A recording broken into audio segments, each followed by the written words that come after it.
In the world of getting things done, there are kids like Josh Smith. I'm 13, so I can cook like eggs, bacon, toast. He's an active 7th grader at Summit Middle School in Frisco. You gotta be like mischievous. Like many school districts around Colorado, Summit County has a problem. When I began school, it was kind of hard. Every day I'd have to text or call my mom and say like, should I ride the bus today? Will they allow me to ride the bus today? Not enough bus drivers means not enough seats. While sitting down to eat with his dad, Jason, Josh said something intriguing. One night around dinner, Josh just said, hey, Dad, would you mind if I kayak to school? And some kids, if they say that, you just kind of laugh it off and say, yeah, sure, no problem. But I knew if he asked it, he was probably planning on doing it, and I needed to be careful in my response. So when the conditions are right, Josh gets up early. Bye, Mom. To give up his seat on the school bus. I would decide to just kayak to school because I always want to do something cool that I'll remember for my whole life, and I will remember this for my whole life. I can remember finally pushing him off into the reservoir thinking, what have I just done? Josh sets out on Dillon Reservoir. Just throw my bag in the front, hope I don't capsize and get to school. The route is 2 miles long. I really like how every time I do it, the sun rises, like when I'm in the middle of the lake, and the whole lake is really smooth and like glass. The view is strictly Colorado. I just think it's really pretty and stuff, and I think it's worth it. The danger is real, but Dad is always watching. I try and follow him just because, you know, part of my job as dad is to protect him and keep him from doing stupid stuff or getting in trouble. If Dad's always there, Well, I always check my time. I always keep an eye on the time. why not just drive Josh to school? When my now 13-year-old boy approaches me and wants to do something out of his comfort zone, wants to stretch himself a little bit, wants to do something different, something unique, something that's a challenge, I gotta back that up. Though this wasn't the original plan, Josh's kayak commute is having an unintended effect. We called the Summit Daily, and they're like, oh my gosh, yeah, we're putting you in the newspaper. And then all of these news channels wanted me and everything. And now if New York wanted to have me go there, I'd be like, yeah, okay. He is creating a national awareness of the worker shortage in schools. I've got a client in Detroit, Michigan who called me and said, is your son's name Josh? We heard about him on the radio this morning. And I think he's just an example of the kind of thinking that's in this community. You know, he reflects our community. Roy Crawford is superintendent of Summit County Schools. He hopes added interest can lead to solutions for a small district that had to cut nearly half of its bus runs. People don't travel here for that kind of work. So I think because of our isolation and because of our remoteness, it really limits the pool more than it might in more populous parts of the state. If it gives them some more attention, shines a light on them, then we think it's a positive. A kayak trip, reaching places Josh never imagined. I think that everyone is just intrigued by it because they've never heard anything like it. Though the weather over Lake Dillon is changing, Josh still plans to get it done. When the lake freezes over and when it's too cold for me to do it, I'm going to cross-country ski to the school. So I'm going to cross-country ski across the lake. With photojournalist Tom Cole. I will tell you this, if he Nordic skis, I'll be skiing along with him. Nelson Garcia, 9 News.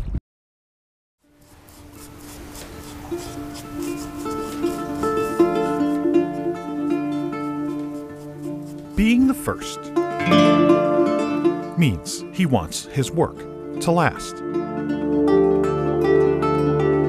I'm considered the pioneer of the mural movement here in Colorado. Before Emmanuel Martinez painted sculptures, he was painting walls around West Denver 50 years ago in neighborhoods full of Chicano families. Murals is probably the most, in my opinion, the most dynamic form of art. I mean, it's monumental in size, and it belongs to everybody. But the stories belong to his people. The educational system has failed us there. They don't teach our history.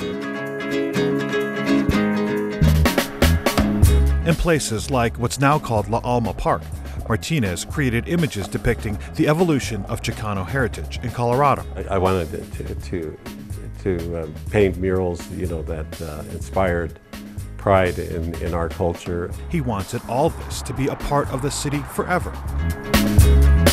Like the mural under the Spear Boulevard Viaduct near Elitch Gardens.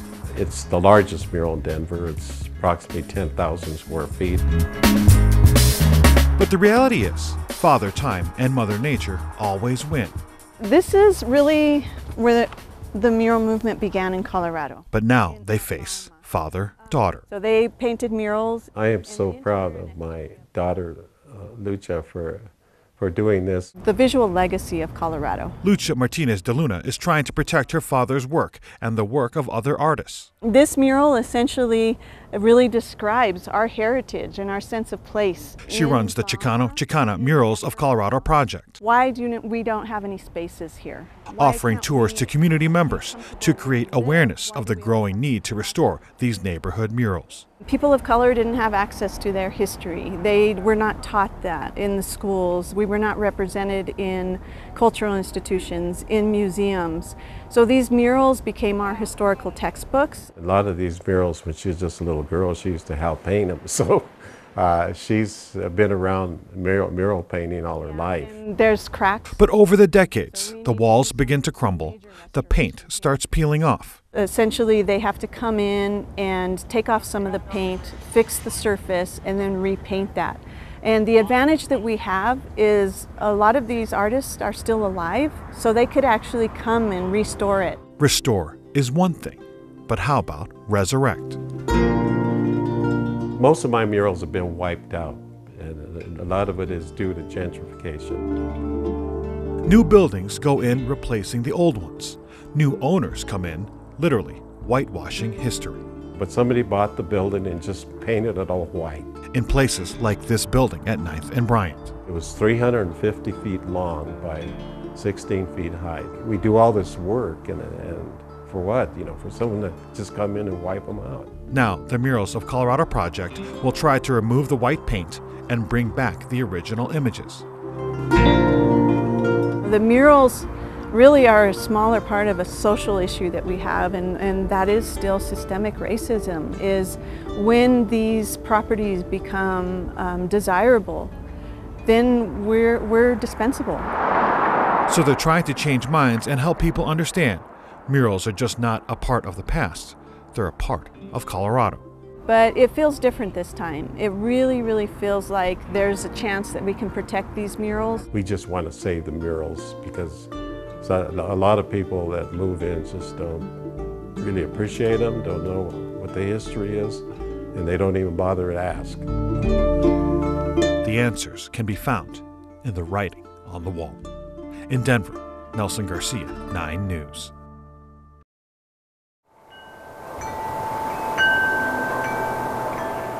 Tearing down old homes to make way for new ones is not unusual.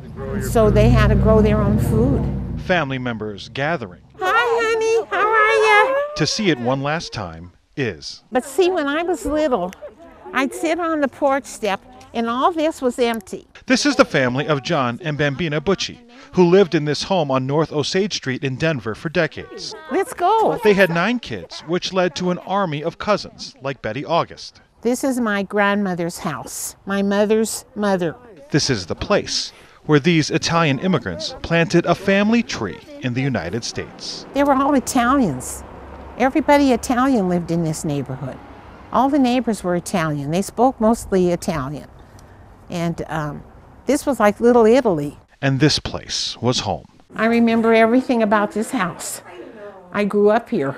But seeing it all again, the sink's the same, is not about the construction. There was some of the family that actually slept on this floor. Cousin John. Should we go upstairs? Yeah, let's go upstairs. And then I want to see the basement too. He says it's about the history. Well, I called this house the Hero House. During World War II, people would hang a banner of stars in the window to honor those fighting overseas. Yes, there was in this window right here. I'm sure there were a lot of houses around here that had 1 or 2 stars, but this house had 4 stars. 4 stars for the 4 Butchie brothers on the front lines, including John's dad, Joe, who was a paratrooper and made jumps all over Europe. I just can't imagine what what my grandmother and my grandfather went through when knowing that they had four sons in the war in Europe. 2 others were in the Army, and 1 was in the Navy on a ship that was bombed. Yet he survived. They all did. To me, it's like I'm honoring the family and I'm honoring those 4 brothers. 4 children fighting in World War II, and all 4 came home. Home to this house. I'd been here, I don't know how many times I was here as a little baby. If that did not happen, many of these cousins and descendants would not even exist. Thank you. That's why it was important to come back before it's demolished. It's hard saying goodbye.